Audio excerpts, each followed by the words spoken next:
یہ مبارک مہینہ جسے ہم اور آپ رجب المرجب کے نام سے یاد کرتے ہیں، اس ماہ کی بڑی فضیلت حدیث مبارکہ میں آئی ہے، اور میرے آقا صلی اللہ علیہ وسلم اس مہینے میں بھی کثرت سے روزہ رکھتے تھے اور نوافل اللہ کی بندگی کثرت سے کرتے تھے۔ میرے آقا صلی اللہ علیہ وسلم نے اسی لیے اللہ کی بندگی کثرت سے کی تاکہ میری آنے والی امت اللہ کی بندگی کرتی ہے۔ رجب کا مہینہ اسے اللہ کا مہینہ قرار دیا گیا۔ نبی صلی اللہ علیہ وسلم فرماتے ہیں کہ رجب اللہ کا مہینہ اور شعبان میرا مہینہ اور رمضان میری امت کا مہینہ ہے۔ تو اس مہینے میں اس کے روزے پہلے دن، دوسرے دن، تیسرے دن کی فضیلت ہے، آپ سنتے رہتے ہیں، پڑھتے بھی ہیں، اللہ جسے توفیق دیتا ہے، لیکن جانتے ہوئے بھی ہم عمل نہیں کرتے۔ ہر مسلمان جانتا ہے کہ نماز فرض ہے، نماز چھوڑنے والا اس کو جہنم میں جانا ہے، سب کچھ جانتے ہوئے بھی ہم بہت دور ہیں۔ اسی لیے اللہ نے انسانوں کی ہدایت کے لیے انبیاء علیہ السلام کو بھیجا۔ اس کے بعد جب نبوت کا دروازہ بند ہو گیا تو صحابہ کرام رضوان اللہ تعالیٰ اجمعین کا دور آیا۔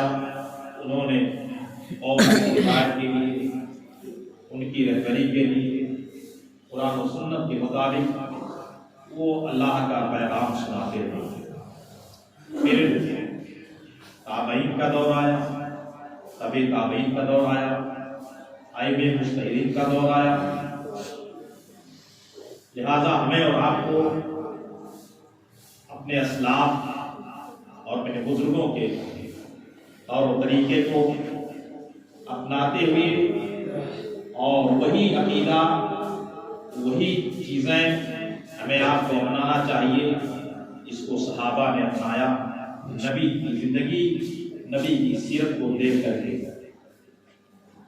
ہم اور آپ جس ملک میں اپنی سانس لے رہے ہیں، یقیناً پاکستان، لیکن اللہ تعالیٰ نے اپنے نیک بندوں کو بھیج کر کے، اپنے محبوب بندوں کو ہندوستان بھیج کر کے اور ہماری اور آپ کی رہنمائی کے لیے یہ بہت بڑا احسان فرمایا۔ آج رجب کی 4 تاریخ، آنے والا اتوار کا دن 6 تاریخ عربی تاریخ۔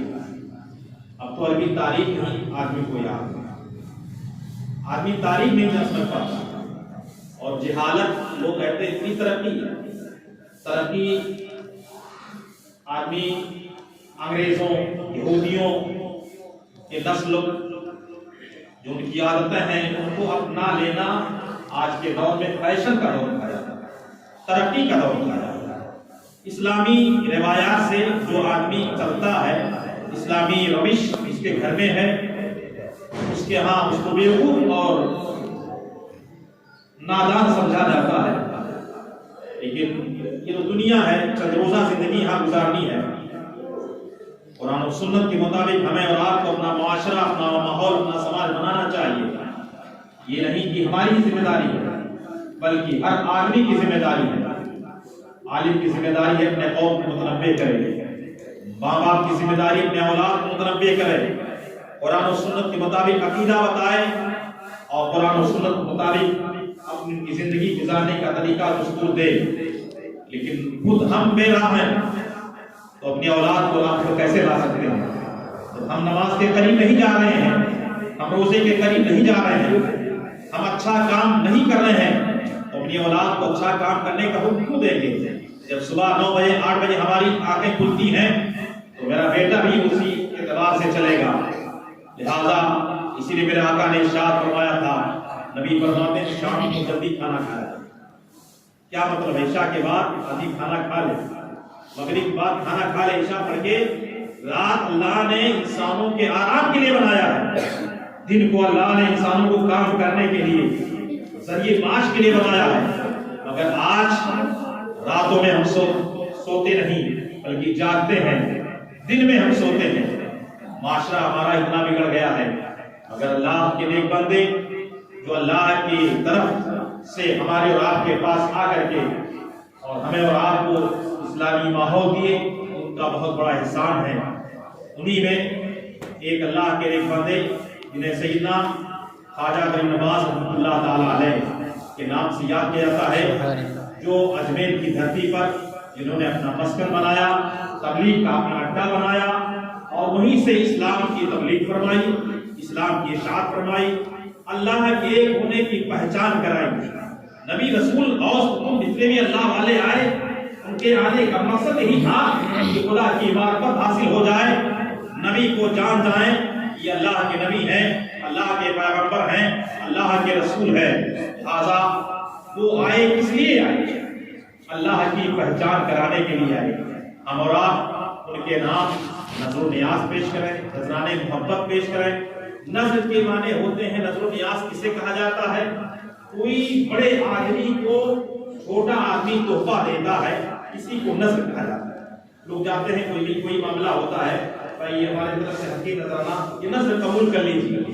تو اللہ کے نیک بندوں کی بارگاہ میں نظر پیش کرنے کا جو روایت اور جو تاریخ چلی آ رہی ہے، یہی ہے کہ ان لوگوں نے اللہ کی بندگی اور خدا کی معرفت حاصل کرنے کے بعد اپنے مولا کی اتنی بندگی کیا کہ اپنے پروردگار اپنے مولا کو منایا، اور بنا کر کے انہوں نے قوم کو رشد و ہدایت کا پیغام دیا۔ سیدنا خواجہ غریب نواز رحمۃ اللہ تعالی علیہ آپ 530 ہجری میں جو کہ اصفہان ایران کے رہنے والے ہیں، ایران ملک کے رہنے والے، وہاں سے ہندوستان آئے اور آنے کے بعد اسلامی تبلیغ فرمائی، اور ایک دو نہیں 90 لاکھ لوگوں نے آپ کے ہاتھ پر توبہ کر کے اور اللہ کی بندگی کا قلادہ اپنے گردن میں اتار لیا، اور اللہ کے نیک بندوں کا شمار ہونے لگا۔ بتائیے ہم ان کی تاریخ کو پڑھتے ہیں، اللہ نے انہیں کتنی طاقتیں دی ہیں، ان کی کرامتیں اتنی ہیں۔ مشہور کرامت سیدنا خواجہ غریب نواز رحمۃ اللہ تعالی علیہ کی یہ انا ساگر کو انہوں نے کاسے میں پیالے میں لیا، بڑا مشہور واقعہ ہے۔ آخر اللہ کے بھی بندے ہیں، مگر اللہ نے یہ طاقت کب بخشی؟ جب انہوں نے اللہ کی بندگی راتوں دن کی ہے، اپنے پروردگار کی فرمان کے مطابق اپنا جیون گزارا، تب اللہ نے ان کو اس مقام پہ لا کے کھڑا کر دیا کہ انا ساگر کے پانی گھونٹ دیا تو پورا انا ساگر کا پانی ایک پیالے میں آ کر کے سب آ جاتا ہے۔ یہ سیدنا خواجہ غریب نواز رحمۃ اللہ تعالی علیہ کو یہ طاقت کہاں سے ملی؟ آپ تاریخ پڑھیے تو پتا چلے گا کہ آپ نے اللہ کی کتنی بندگی کی ہے۔ جب آپ اپنے پیر مرشد خواجہ عثمان ہارونی کے دربار میں جاتے ہیں تو 1-2 سال نہیں 20 سال تک آپ نے مجاہدہ کیا ہے۔ پر جو وقتہ نماز آج ہم 5 ٹائم کی نماز پڑھ لیتے ہیں تو اپنے آپ کو نمازی بنتے ہیں، مگر اللہ والے بزرگان دین یہ 5 وقت ہی نہیں بلکہ نوافل پر پوری رات جگ کر کے اللہ کی بندگی کر کے عبادت کر کے اپنے پروردگار کو راضی کرتے ہیں۔ اور جب ایسا کوئی اللہ کا بندہ اللہ کا قرب حاصل کر لیتا بندگی کر کے تو اللہ تعالیٰ کا اعلان ہوتا ہے، ایسے مرد مومن کے بارے میں اعلان کیا جاتا ہے، من کان للہ کان اللہ لہ، جو اللہ کا ہو جاتا ہے تو اللہ اس بندے کا ہو جاتا ہے، اور جب اللہ اس بندے کا ہو گیا اس کی زبان سے جو باتیں نکلتی ہیں اللہ اسے پوری فرما دیا کرتا ہے۔ سرکار خواجہ غریب نواز رحمۃ اللہ تعالی علیہ زندگی سے ہم سبق حاصل کریں کہ ایک اللہ کے وہ بھی بندے تھے، انہوں نے خدا کی کتنی عبادت کیا، اپنے پروردگار کو کیسے راضی کیا کہ ان کی زبان سے جو باتیں نکل جاتی تھی اللہ اسے اور پوری فرما دیا کرتا تھا۔ لیکن آج بھی ایسے لوگ بھی ہیں جو ایسے بھی اللہ کے نیک بندوں کی طاقت کا انکار کرتے ہیں۔ جب وہ نبی کی طاقت کا انکار کرتے ہیں تو ان کے نگاہ میں ولایت کی ولیعت بنے کچھ نہیں۔ لہذا حضرات ہمیں اور آپ کو عقیدہ سنبھالنا چاہیے، اپنے عقیدے کو بچائیے۔ ہمارا عقیدہ یہ ہے کہ اللہ تعالیٰ نے نبی رسول غوث قطب ابدال کو جو بھی طاقتیں دی ہیں یہ اللہ نے دی ہیں، عطائی ہیں، اور اللہ کا جو علم ہے وہ ذاتی ہے۔ اللہ کو کسی نے کچھ نہیں دیا ہے. اللہ کا علم بذات خود ہے، ذاتی ہے، اور نبی رسول کا جو علم ہے اللہ نے انہیں عطا فرما دیا ہے. اللہ نے انہیں دیا ہے، ان کی طاقت کا بھی ہم انکار نہیں کر سکتے. اگر ان کی طاقت کا اگر ہم انکار کریں گے تو گویا ہم خدا کے طاقت کا انکار کرتے ہیں، خدا کے فرمان کا انکار کرتے ہیں. لہٰذا اگر ایسا کوئی ہے یقیناً وہ نماز پڑھے، روزہ رکھے، مگر ساری چیزیں اس کی بیکار ہو جاتی ہیں. لہٰذا حضرات بزرگان دین کے واقعات کو پڑھیے، ان کی سیرت کو پڑھیے. خواجہ غریب نواز رحمۃ اللہ تعالیٰ علیہ کی بارگاہ میں آج ایک تو نہیں لاکھوں کئی لاکھ لوگ آپ کی بارگاہ میں کیوں جاتے ہیں؟ مجھے کیا ہے؟ آخر مجھے کیا ہے؟ اس کی وجہ یہی ہے کہ انہوں نے اپنے پروردگار کو راضی کر لیا، منا لیا.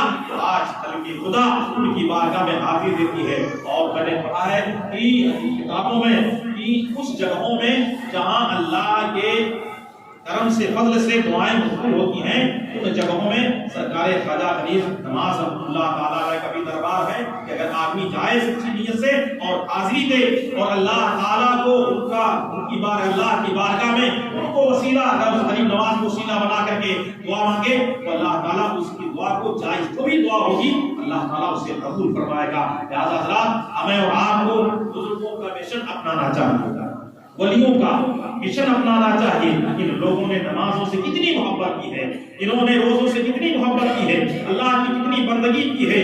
لہٰذا ہمیں بھی آپ کو انہیں کی مشن کو اپنانا چاہیے. 4-6 تاریخ کو اتوار کو ان کا عرس اور سرکار غریب نواز کی چھٹی ہے، اور پھر 13-14 رجب کو آپ کے شہر میں سیدہ سرکار غازی پاک رضی اللہ تعالیٰ عنہ ان کا عرس منایا جاتا ہے. ان کا پل ہوتا ہے، جانا چاہیے، ان کا احسان ہے. کلمہ نماز جو کچھ آج نظر آ رہے ہیں انہی کا احسان، انہی کی دیر ہے، انہی کی وجہ سے ہمیں اور آپ کو اللہ ملا ہے، قرآن ملا ہے، نبی ملے ہیں، ورنہ پتہ نہیں کہاں ہوتے. ہمیں اور ان کی بارگاہ میں جانے سے بھی کترا رہے ہیں. چلو سال میں ایک بار کا کل ہوتا ہے، ان کی بارگاہ میں حاضر دیں. اگر کل میں نہ جائیے ان کا مشن اپنائیے. اگر کل میں نہیں گئے تو کوئی پکڑ نہیں، مگر اگر ان کے مشن کو آپ نے نہیں اپنایا، انہوں نے آ کر کے آپ کو بھاگا اس کی دھرتی پر، انہوں نے بتایا تھا خدا ایک ہے، اس کی بندگی کرو، نماز پڑھو، اس کی بندگی کرو، اللہ کی بندگی کرو. اگر آپ نے وہ ٹھکرا دیا جانتے ہو قبر میں اندھیرا ہی اندھیرا ہوگا، عذاب ہی عذاب ہونا ہے. ہر کوئی جانتا ہے کہ ہم نماز نہیں پڑھیں گے، روزہ نہیں رکھیں گے، حج نہیں کریں گے، زکات نہیں دیں گے. زکات رمضان شریف آ رہا ہے، کوئی ضروری کہ رمضان میں زکات، جس مال پر سال پورا ہو جائے وہ زکات فرض ہے. جیسے نماز فرض ہے ایسے زکات فرض ہے. 1 روپیہ اگر آپ نے زکات کا نکالا ہے تو قسم خدا کی کوئی طاقت آپ کو جہنم سے نہیں بچا سکتی، آپ کو جہنم میں جلنے چلنا ہے. اس لیے کہ قرآن میں ہم نے فرمایا ہے زکات فرض ہے. بہت سارے میرے بھائی ہیں صاحب ثروت ہوتے ہیں، اگر زکات نکالنے کی باری آتی ہے اس کو ادھر ادھر ٹال مٹول کرتے ہیں، زکات نہیں دیتے. زکات نکالیے، اللہ نے آپ کو اس لائق بنایا ہے. خدا کا شکر ادا کیجیے کہ آپ اس لائق ہیں کہ زکات دے رہے ہیں. تو اللہ بزرگوں کے مشن کو، ان کے اصول کو میں آپ کو بنانا چاہیے. یہی بزرگوں کی زندگی پڑھنے کا سننے کا مطلب ہے. اللہ تعالیٰ کی بارگاہ میں دعا ہے کہ اللہ تعالیٰ ہمیں اور آپ کو سب کو 5 وقتہ نماز پڑھنے کی توفیق عطا فرمائے. ہر گندے کام برے کام سے ہمیں اور آپ کو سب کو بچنے کی توفیق عطا فرمائے. اچھوں کی صحبت میں رہنے کی توفیق عطا فرمائے. السلام علیکم.